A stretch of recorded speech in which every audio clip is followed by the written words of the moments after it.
Hi, everybody. I have another success story. I want to bring to you one of my clients. Shawn, why don't you say your name and the company you sold? Yeah, I'm Shawn Roberts, and the company that we sold with Nate is branddepot.com. Shawn, how did we get connected? I think we've been friends on Facebook. Was it there, or how, what was it that stood out that I'm a broker and you wanted to reach out to me? Yeah, I'll never forget. So we met strangely back when the pandemic hit. There was this new app that everybody was talking about called Clubhouse. And I remember getting on there with a friend of mine, myself and a couple others were hosting, I think, a ecom group at the time. And all of a sudden I hear this guy named Nate start talking about selling businesses and how the process works. And I remember thinking, man, this guy's super knowledgeable. He's saying a lot of things that make a lot of sense to me. I had sold a couple of businesses in the past, but they were sort of weird, non-traditional ways. And I just knew when I had listened to you talk that you were very credible. So that's when I added you on Facebook, and I was like, okay, when I need to sell a business in the future, I'm going to have to talk to Nate. Yeah, I remember you'd sold some businesses yourself, and this isn't your first exit. What was it that you decided to use a broker this time around instead of kind of going it alone? Yeah, so a lot of times in the past, what I'd had were pretty straightforward websites. They weren't very complex. They were pretty straightforward. This business in particular, because of the nature of the business and the things surrounding the business, it required a more sophisticated buyer, and it required a person to help us guide that buyer in the process. In fact, I tried to sell this business myself before I linked up with you, and I did not have success because of the nature of the business and how it was. So after trying for just a few months, I was like, I'm not getting anywhere. I got to reach out to somebody who knows what they're doing. So that's when I got in contact with you to sell it. I'm going to show you, I've never done this before in a testimonial. I'm going to share with you a screenshot or kind of the what I'm seeing when we start talking to buyers. There's nothing confidential here. So as long as you're okay with me sharing the name of the company, which we've already talked about, I'm going to show my screen and kind of explain to folks that are watching what happens. So this is my side of my inbox. When we list a business like we did with yours, we have a teaser and stuff that's confidential that goes out. We don't list a company name or anything like that.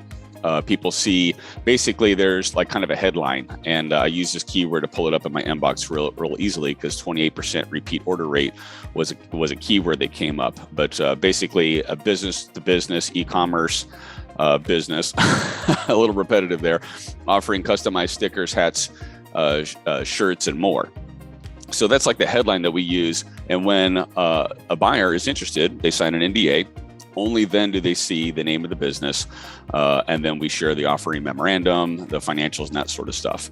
We had 41 buyers reach out, fill out the NDA, take a look at the offer memo, look at the financials, and then start, asking for more information. Most people don't believe me how many buyers we have, how active it is. I didn't believe Jason and Ron, the founders of Website Closer, several years ago, before I was a broker, that we've got tens of thousands of buyers on our email list. This is the power of Website Closers. We are the marketplace. We're like the MLS for e-commerce businesses. So for folks that are out there that are curious about selling these businesses and hearing your story, sounded like, as you were trying to go through the process yourself and having successfully done that before, you turned to a marketplace to be able to bring this to more buyers that were interested in it. Does that sound about right? That's correct. And I'll add one more thing to that. The other thing I would add is, I'd never seen that before, what you just showed me. But the thing is I remember getting on the phone with a few different prospective buyers, and you guys had done a great job. So one of the things when you try to sell something yourself, you pretty much have to do your own filter. And we're not always the best at that because we pretty much are trying to take every single call or email. Once to set up a call that you can. But with you guys really filtered out. And I will say that the folks that we talked to, even the people who didn't buy, every single one of them were qualified, and every single one of them could have purchased the business if they had wanted to, if it was in their interest of their strategic goals of what they were accomplishing. It just turns out those alignments, the ones who didn't buy, they were qualified. It just didn't match their strategic goals. The buyer who ended up buying it met the strategic goal very clearly. So all the people we got on the phone with were super qualified. Yeah, that's a really good point. With 41 buyers interested in it, I don't want you to be on 41 phone calls. Right. I want to have, very strategic fits. I want to have people that are well qualified. They are funded. They have a strategic fit. They have some experience with acquisitions. If they don't, that's fine too. I'll work with first-time buyers. We have to hold their hand, and sometimes we have to help them with financing. We've got to guide them through the process. We're well equipped to do that. One of the things that I'm always looking for is cash buyers and buyers with multiple acquisition expertise. So they are professional, and that's what we found for you. So it was a good fit. How does it feel to sell this business venture now? Because you've got other projects. Like, is this allowing you to focus your attention and energy on other projects? Like, what was the culmination of wanting to sell this one particular thing, and then what's the result of now that it's gone? Now that it's going to a new buyer. I know you've got some transition requirements here, but what does this allow you to focus on now? Well, you hit the nail on the head. It allows us to free up the time and even additional capital to focus on other projects that I have. It seems like every time you have an exit, there's a goal that you have, the next stepping stone that you want to accomplish. And this allows me to do that with the projects that I have, particularly software related. But it allows us to focus on that, and it gives us some capital running room to infuse in that business as well. So it accomplishes a couple of different things. And this exit, it's meaningful, for you and your family. What's it going to do for you? You're going to get a little bit of extra time to spend with the family. Is there, or is it just right back to the grindstone and putting effort, in with business partners and working on that software that you were talking about? Yeah. So I would say is depending on the personalities. So if you have a business and you're looking to sell it to spend more time with your family, you can absolutely do that. If you're looking to have a business to sell, so you can go out and spend a year on a sabbatical, hanging out with Nate down at, where are you, Costa Rica? Puerto Rico. You can go down there and do that too. Selling a business gives you the freedom and the opportunity to do all those things. For me personally, it's back to the grind because I have other projects that I'm trying to also eventually exit, probably through you, Nate, actually. So I have those goals that I have in mind. And so that's for me. But for whoever's selling a business, whatever their interests and whatever their desires are, they can do whatever they want. Do you have a sense of accomplishment or like validation when you have an exit like this? Like what is the, like, getting the actual wire mean to you, the money in the bank? What's that validation or acknowledgement mean to you? Yeah, it's funny because as entrepreneurs, as online business people, we always wonder, what's our benchmark? What's our metric of success? And how do you define that? And I can't answer that for everybody else, but I do know that whenever you sell a business, that means you've built a product that somebody else, a very sophisticated buyer, recognizes as valuable.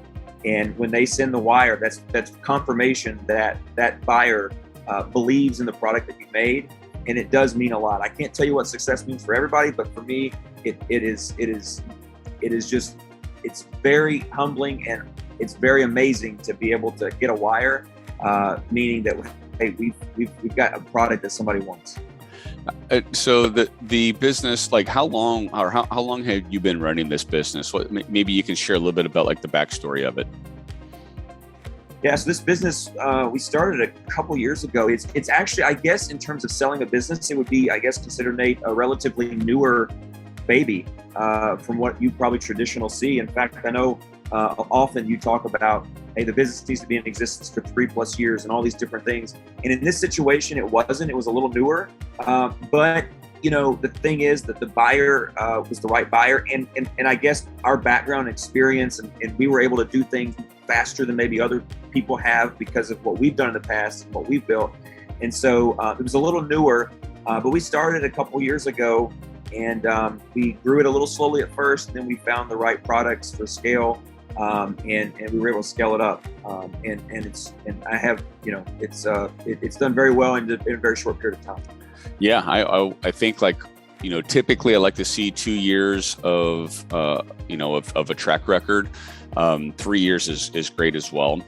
We have definitely had some case studies where the businesses are between 1 year old and 2 years old. So like 14 months, 16 months, 18 months, stuff like that. And, they will still sell. I think for the buyer, they're buying cash flow. So it needs to be making a profit. It needs to be growing in profit. That, that is in the simplest terms what, how these businesses sell for a multiple that's worth it, something over 3 times, it at that, kind of 2x range. Sometimes people are kind of like, well, I can just keep running this myself. I may just want to keep running it myself. If they've got multiple ventures going on and this one isn't like their baby, then, maybe that makes sense for them to go ahead and sell. But that growing revenue, that growing profit is so important to these buyers, because that's the ongoing treasure of the business. And you had that, and you had a track record, and we found a strategic, somebody that had, you had kind of a missing piece of the puzzle for them. And, we talked about that as we were discussing them, and kind of trying to, put the puzzle pieces together, because the buyers aren't going to reveal all their cards to us. They want to keep some things, close to their chest. And, I think that was, at the end of the day, what sealed the deal. And it was really interesting to see. It's funny, there's a couple points on that. The first one is, this goes back to the just plethora of buyers that you all have in the list.